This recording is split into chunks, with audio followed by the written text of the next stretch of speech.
Chapter 2. Tutoring and Plans. "I can't believe this," groaned Draco, pacing up and down his dorm as an amused Blaise watched. "Tutoring? They expect me to give up my time to be tutored by some sad little git?" Blaise tried to stifle a laugh, cocking a brow at his friend. Draco had just attended a meeting with McGonagall and had left with the news that he was behind in Transfiguration. "I thought you were top of most of your classes," he replied, before adding, "well, after Granger, of course." Draco's jaw tightened at the sound of her name. He had been trying to avoid the mudblood at all costs after the library incident. Not that he ever cared to see her anyway. Maybe he'd underestimated her and her big mouth, but he still had some dignity. "It's just Transfiguration," muttered Draco. "Quidditch practice always seems to intervene with my study time for it." "Who has the honor of tutoring you then?" Blaise grinned. "Not sure, but it won't make any difference who it is." A small smirk played at his lips. "All the students who are made tutors are smart asses who have nothing better to do than study constantly." Blaise chuckled. "Yeah, like Granger." "Stop saying her name!" Blaise put his hands up in defense, deciding it was best not to ask. "When's your first session then?" he added, quickly changing the subject. "Today, isn't it?" Draco checked his watch and cursed to himself. "Shit, it started half an hour ago." Blaise snorted out a laugh, shaking his head. "Let's hope your new tutor's a girl, or there's no way you can flirt your way out of it." Draco shoved his book into a bag, carelessly slinging it over his shoulder. "See you later, if I make it out alive." Oh, how he wished he was joking. Draco burst into the dimly lit classroom, his expression glum and moody. It wasn't fair. Quidditch season wasn't far now, and he needed all the time to practice he could get before it begun. Who cared if he was a little behind? He could catch up easily after it was over. As his eyes adjusted to the darkness, he could just make out a figure sitting in the corner, flicking through a seemingly large book. Slowly, it turned to face him, its face still unrecognizable. "Took your time," Hermione snapped, closing her book aggressively. Draco froze at the sound of the familiar voice, a look of disgust spreading across his face. "Will this girl seriously just F off?" "What the hell are you doing here, Granger?" he snarled, his eyes darting suspiciously towards the stack of parchment beside her. "Waiting for you, unfortunately," she muttered. "But as usual, you're late." Draco's mind went blank for a second, until the dreaded realization washed over him. "You?" he groaned in disbelief. "Of all bloody people, it had to be you?"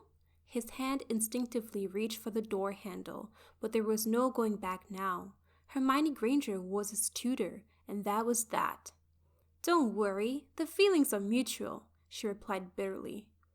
"I wasn't exactly delighted to hear the news either." Hermione had begged and begged the professor for anyone else to tutor, but had been to no avail. She was surprised he'd even bothered to turn up, knowing Malfoy found no difficulty in disobeying the rules. "Now, as you've so kindly wasted 30 minutes of my life waiting for you," she continued, "can we actually begin the session?" "Excuse me?" Draco snapped, preparing himself for a full-blown argument, but to his surprise, she simply shrugged her shoulders, folding her arms on her lap. "Or," she continued, a mischievous glint in her eye, "I could just tell McGonagall to fail you." Draco's mouth, which had been dangling open in anticipation, slowly closed. As much as it pained him to let her win, he couldn't afford to fail his exams. Slowly, regrettably, he slunk into that seat beside her. "I've been told I only have to run 1 or 2 sessions with you, considering it's only catch-up. And well, apparently, you're a reasonably quick learner," she said, being careful not to come across too complimentary. But Draco, being the sort of person he was, ignored this factor and simply rolled his eyes. "Thank Merlin for that," he muttered, rummaging in his bag for a quill. Hermione scoffed, and the boy's eyes immediately darted towards her. "Sorry, did you expect a different reaction?" he sneered, his gray eyes narrowing. "Considering I'm being forced to study with you instead of practicing Quidditch, I think I have the right to be a little annoyed." No, I didn't expect a different reaction. I still think you're an arrogant, self-centered little git, but I was at least hoping you'd be somewhat tolerable, Hermione shot back hotly. Draco muttered something under his breath. Instead of snapping something back in his usual manner, he decided to approach the situation in a different way. Granger was obviously quick with her tongue and proved a lot harder to argue with than anyone else. He just needed to find a way around her. Draco leaned back in his seat, shooting her a challenging look. Tolerating only shows weakness, he replied darkly. If you had even a pinch of sense in you, maybe you'd know that. Hermione crossed her arms and stared right back at him, unfazed. Are you suggesting I can't handle you, Malfoy? He shrugged, kissing his teeth mockingly. Hermione's mouth twitched in amusement. Well, I wouldn't be so sure, she replied. Your stupid little games don't work on me. I can see right through them. Games? Draco frowned, but his eyes flickered mischievously. I don't know what you're talking about. Hermione snorted. We may not be friends, Malfoy, but we're enemies. You can't try anything on me. I've seen it all. Don't act so smart, Draco scoffed. Honestly, with the way you talk about yourself, anyone would think you were the most intelligent student that's ever walked these halls. Hermione shrugged, turning back to her parchment. And besides, there's plenty I know that you don't, Draco concluded a little too confidently. So don't even pretend you're smarter than me. Hermione smiled at the irony of the situation, but decided not to bring up the fact that she was his tutor. Give me one example, she laughed in disbelief.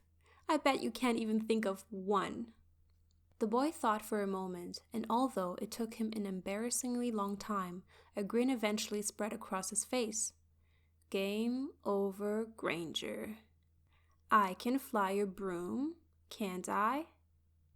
Hermione's smug expression soured. It was rather hilarious watching her confident glare subside into a sheepish frown. Who cares about flying anyway?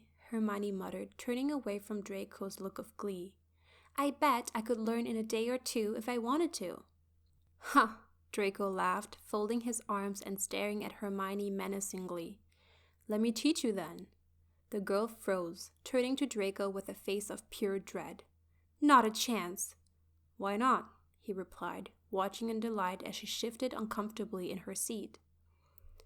I thought you could learn in a day or two if you wanted to. Because it's you, Malfoy, she hissed.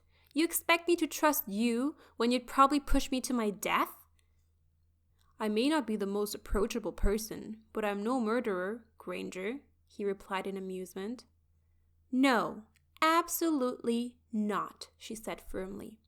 Draco knew Hermione wasn't an idiot. It was fairly obvious what he was doing. The boy had found the one thing she couldn't do and was dangling it right in front of her face. Too scared? He grinned, watching the girl turn crimson. I should have known you weren't up for it. Of course I'm not scared. I just don't have time for it, when I could be studying, she spat, shooting him a dirty look.